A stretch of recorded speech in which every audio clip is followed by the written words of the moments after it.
Good morning, guys. So we've been working in slope-intercept form over and over and over again, but sometimes when we're given certain information, it's easier to start from point-slope form and then get that into slope-intercept form. So as I told you yesterday in our warm-up, we were actually working through those point-slope form problems to get them into slope-intercept form, and you guys just did that naturally. Most of you guys got that from point slope form into slope intercept form without any issues whatsoever. So let me show you what point slope form is. So point slope form is used when we're given a point and a slope. And it's y subtract y1 equals m in parentheses x subtract x1. And so notice that this looks really, really similar to my slope formula. And in fact, my slope formula looks like this. I'm actually going to write it the reverse way if we usually do. So I'm going to say y2 minus y1 over x2 minus x1 equals m.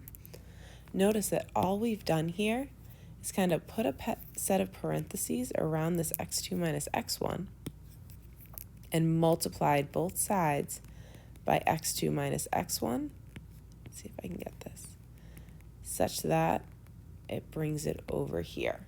And then I have my point slope form. So it's the exact same, it's the slope formula, just manipulated in a different way, which is pretty cool. And so all we're going to do is we're going to label for x1 and 1 y1. We know our slope is m. And then we're going to go ahead and put it in our formula. And make sure you don't write it too large because we're going to write our final answer into slope-intercept form. So we're going to say y subtract y1, which is 1, equals 2, my slope, multiplied by x subtract x1, which is 4. And that's it. Then we're going to go ahead and distribute. We get y subtract 1 equals 2x subtract 8. And now we want to get y by itself, so we add 1 to both sides. And we end up with y equals 2x subtract 7. And now I know my y-intercept is negative 7, and my slope would be 2 over 1. Let's try another one. I'm going to label. I have my 2 is x1, my 4 is y1, and my slope is m. So I have y subtract y1, which is 4, equals 1/2 multiplied by x subtract x1, which is 2. I go ahead and distribute. And I know a lot of you right now are saying, but I can't distribute a fraction. But you can. Remember, if we're distributing 1/2, it's 1/2 times x, which is 1/2 x, and then we're just saying what's half of 2? Well, a positive times a negative is a negative, and then half of 2 is 1. Now I'm going to add 4 to both sides, and I get y equals 1/2 x plus 3.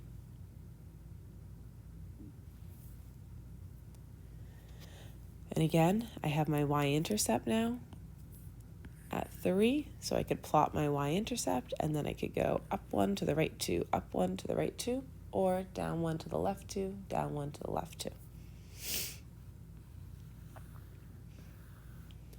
All right, let's try another one.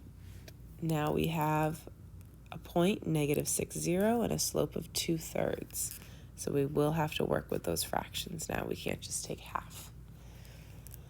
So again, we have y subtract y1, which is 0, equals my slope of 2/3, because that's my m,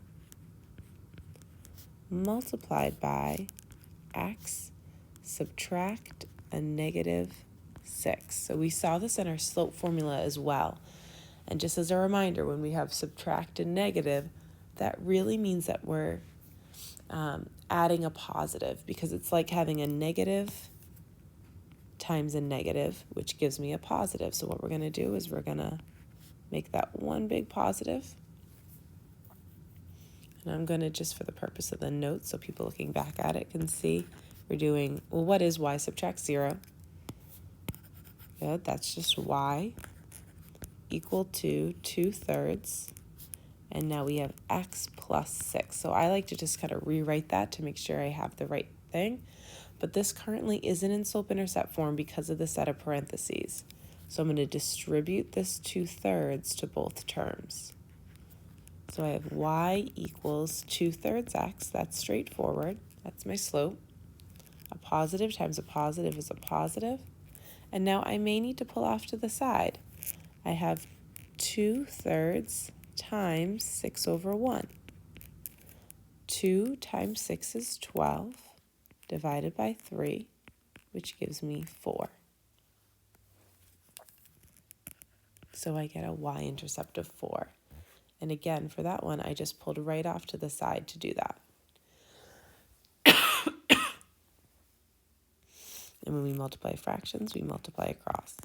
And some of you may have seen, oh, I can go ahead and I can cancel these, right? I can make this a 1 and this a 2. You get 2 times 2, which is 4. You get the exact same answer. So it all just depends on how you see that multiplication.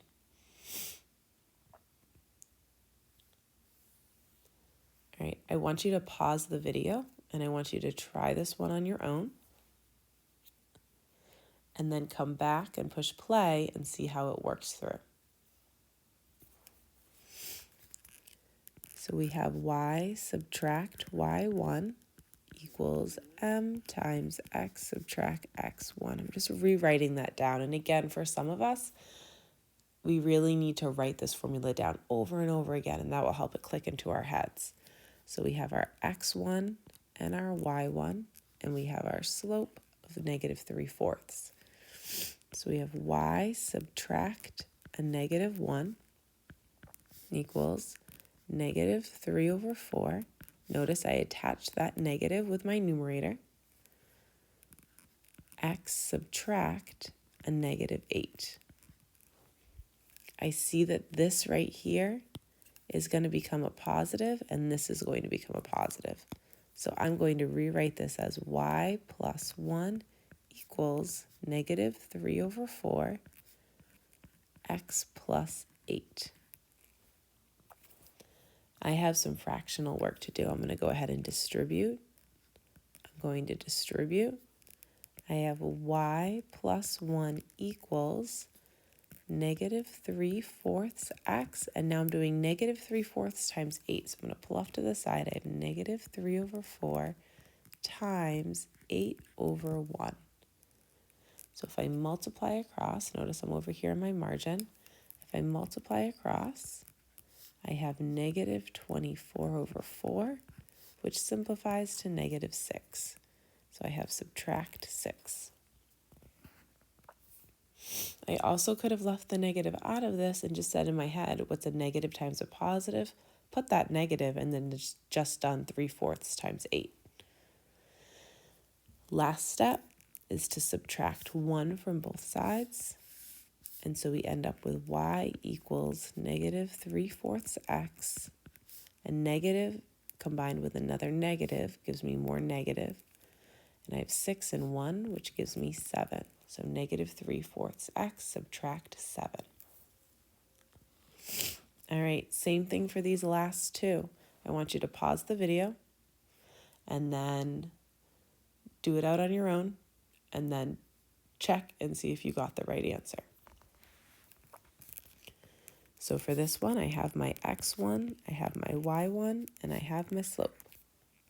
So we're going to have y subtract a -3 equals -1 times x subtract 4.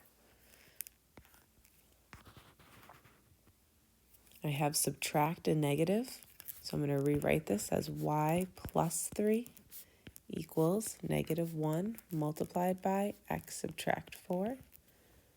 Now I need to distribute.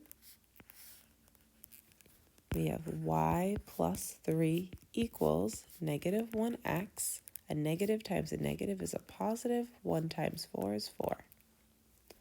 I subtract 3 from both sides. and I have y equals negative 1x plus 1.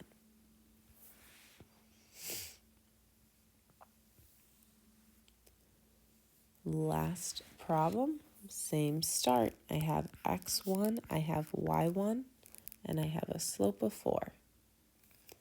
So it's y subtract a negative 9 equals my slope 4 multiplied by x subtract 0. Subtract a negative is really addition, so y plus 9 equals 4, and then notice x subtract 0 is just x. So we have y plus 9 equals 4x. I don't really need to distribute, but I'll just rewrite this. This is y plus 9 equals 4x. I subtract 9, and I get y equals 4x subtract 9.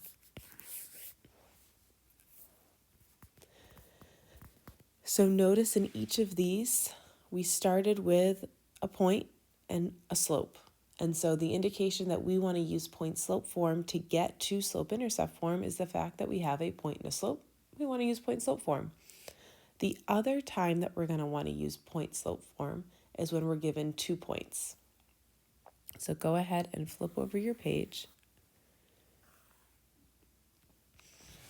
When we're given 2 points, we're also going to use point-slope form. But what we're going to do first is use our slope formula to know what the slope is, and then we can actually choose either of our points to plug into point-slope form. So what's unique about point-slope form, and we'll look at this more specifically in just a minute. Actually, let's do it real quick right now, guys. So keep your page right there. I'm just going to add in, you don't need to write this down. I just want to kind of show you what's going on with point-slope form. Let's say we draw one of these graphs. So let's actually take this guy right here.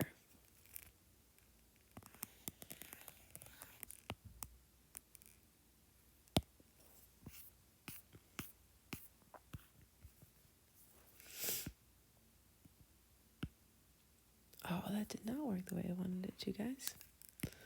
All right, so we have 4, negative 3, and a slope of negative 1.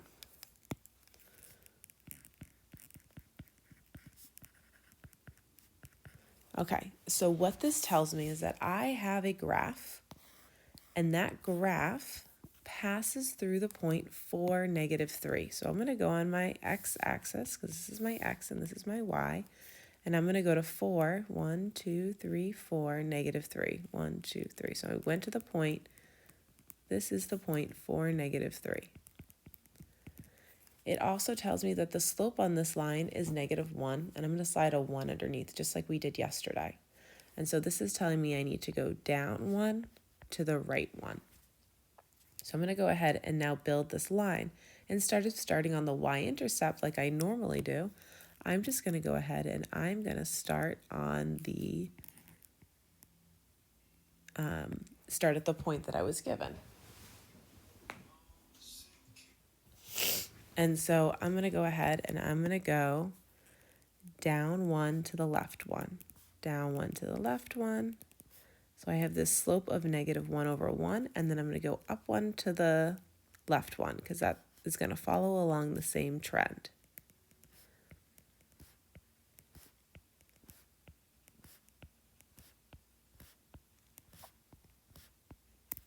So notice that I have all of these points, and if I were to continue this graph, I would continue to have all of these points, right? So first, let's go ahead and draw this line. Notice that if I were to write the equation of this line in slope-intercept form, I have a y-intercept of negative 1 and a slope of negative 1. So I'm sorry, y-intercept of positive 1. So my slope-intercept form would be y equals negative 1x plus 1. Well, if we go back here, that's exactly what we got when we put it into slope-intercept form. And now take a look. I could create an infinite number of point slope form formulas for this line. There's only one slope intercept, right? Because it has the slope and it has the y-intercept. But for point slope form, I could now use this point and I could say, okay, well, this is the point I want to focus on. That's the point 1, 2, 3, 1, 2, 3, 4. This is the point -3, 4. And so in point slope form, I could say y subtract 4 equals -1, x subtract a negative, so plus 3. And I could keep doing this. I could create point slope form using this point right here. 1, 2, 3. Actually, let's use one that's a little easier to count. We'll use this guy right here. 2, -1. So I could say y subtract a -1, so plus 1 equals my slope, -1 times x subtract 2. So notice that all of these equations, this equation, this equation, this equation, are all representing the equation of the exact same line, or the graph of the exact same line. And so for point slope form, what we're going to see right now is that, you know what, sometimes I can just kind of choose what point I want to use, and that's totally fine. So on this back page, that's exactly what we're doing. We're saying, okay, let's find the slope first, and then choose which point you want to use and plug it into point slope form. So just as a reminder, my slope formula is my change in y, so y2 minus y1 over x2 subtract x1. We're going to do that first. And then after I have my slope, I'm going to do step 2, which is just to sub all of that information into point slope form.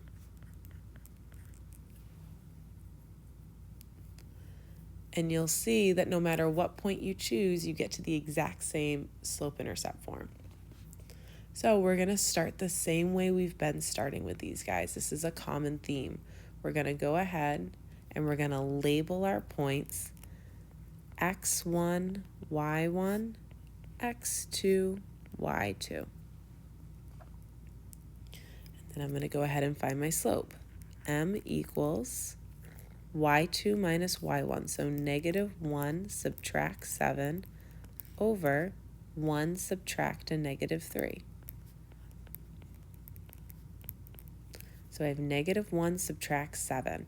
That means I'm at a negative and I'm moving more negative. So negative, and then they're both negative, so -8 over 1 subtract a negative is the same as adding. So we have -8 over 4, which equals -2. So I have my slope, and now I'm going to use this point. Just because I have it labeled x1, y1, I can really use either point. And now I'm going to put this into my point slope form. So I'm going to have y subtract y1, which is 7, equals my slope of -2 times x subtract a -3. Now I'm just following this through to get it into slope-intercept form. I saw that I had that double negative right here, so I turned it into the positive. I need to distribute. A negative times a positive is a negative. 2 times 3 is 6.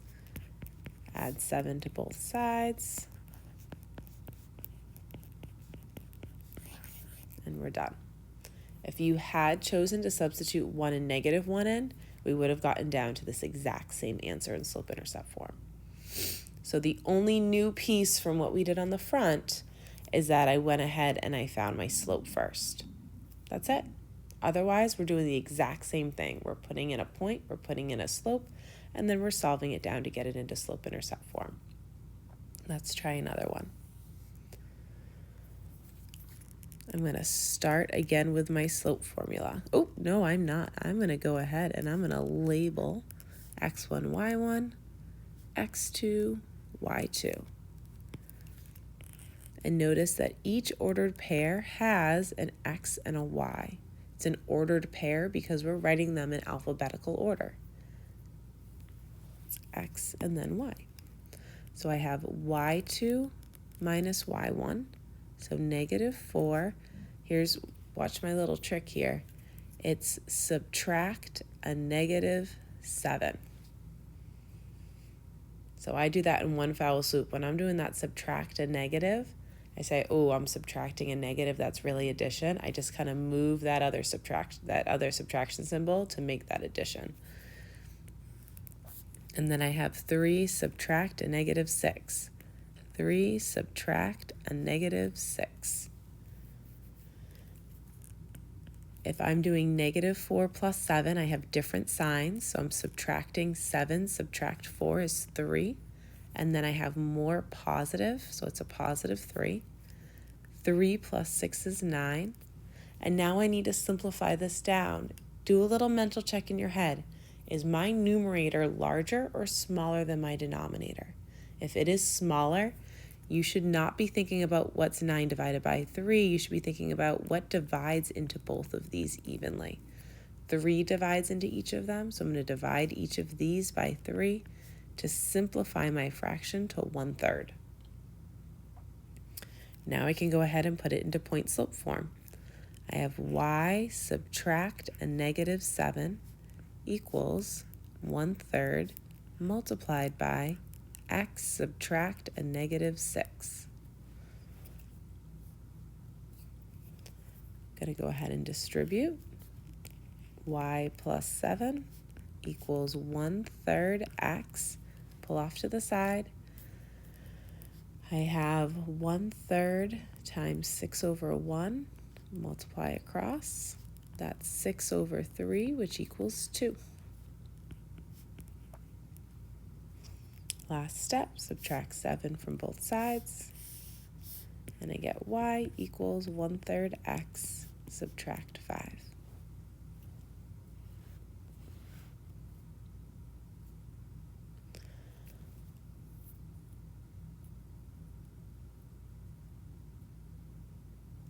All right, we've got 4 problems left. Just like on the front, if you need to hear me talk through another one before you try it on your own, go for it. Otherwise, pause, try it on your own, and then check to see if you got the right answer. So I'm just going to go ahead and talk through each of these ones, but I'm hoping that you're pausing, trying it on your own, and then checking back. So we have m equals -6 subtract a -1 over 4 subtract 2. A negative and a positive, that gives me -5. I need to subtract. 6 subtract 1 is 5. I have more negatives. 4 subtract 2 is just 2. So I have my slope of -5/2. This was my x1, y1, x2, y2. So I have y subtract a -1 equals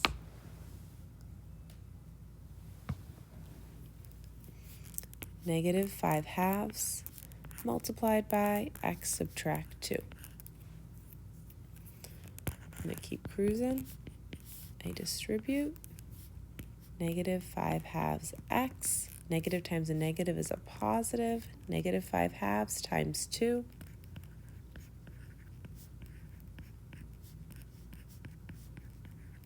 Gives me -5. You could also see that by doing -10/2 gives you -5. Oh, sorry. Don't do the negative because I took care of that already. So it's just 5. I took care of that when I did a negative right here. Negative times a negative is a positive right there. And then I only had to multiply 5/2 times 2. Now I'm subtracting 1. And I get y equals -5/2 x plus 4. M equals 5 subtract 6 over 2 subtract 1. So -1/1, which is just -1. This is my x1, y1. So I'm going to do y subtract 6 equals negative 1 times x subtract 1. Distribute. Add 6.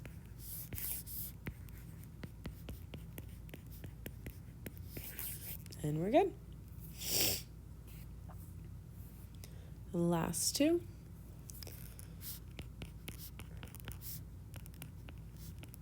I love these problems because we get to practice slope, we get to practice a whole bunch of different skills all in one type of problem. Again, we have subtract a negative, which you've noticed I've been doing 0 subtract a negative 8. So remember that subtract a negative turns into an addition problem. So we have negative 5 subtract 1. These are both negative. So I know I am going to move more negative since they're the same sign, a negative 5 and a negative 1. I add, I get negative 6 over 8. These are both even numbers, that's as far as I know. So I have negative 6 divided by 2 is a negative 3. 8 divided by 2 is 4. So now we have y subtract 1 equals negative 3/4. X subtract a negative 8.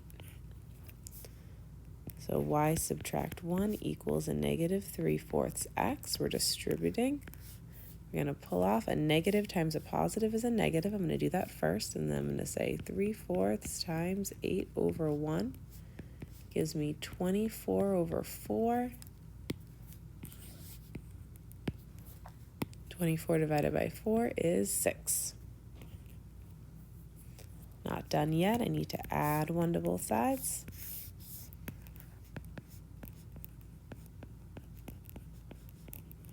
We have a negative 6 and a positive 1. Those are different signs, so we subtract. We have more negatives, so we get a negative 5.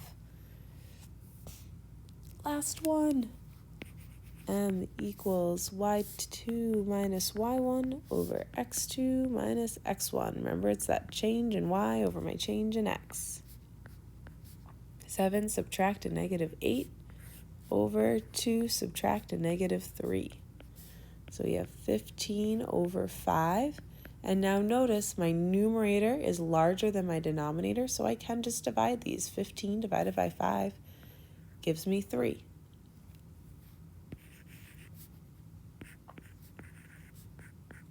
Y subtract a negative 8, so y plus 8 equals 3 multiplied by x subtract a negative 3. I'm going to go ahead and distribute.